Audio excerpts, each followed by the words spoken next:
Proposition de loi prévoyant l'amnistie des syndicalistes auteurs de délits lors de mouvements sociaux depuis 2007. Elle a été rejetée aujourd'hui en commission des lois à l'Assemblée. Le gouvernement qui dit non risque bien de se mettre à dos la gauche de la gauche. Lucine Hutin, Nastasia Tepenag.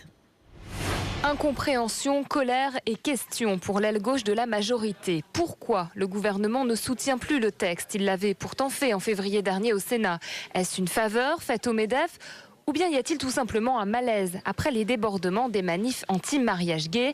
Pour Pierre Laurent, le rétropédalage du gouvernement confirme avant tout sa rupture avec le monde du travail. Tous ces salariés sont des salariés qui défendent l'intérêt général.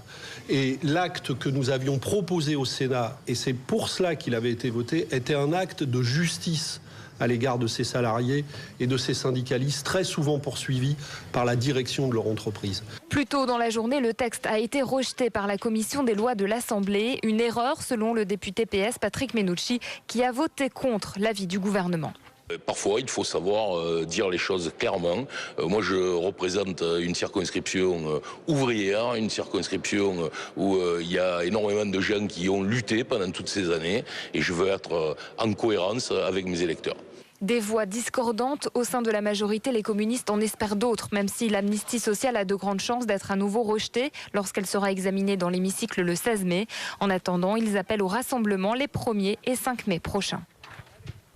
Les députés de l'opposition l'avaient demandé. Les 6 groupes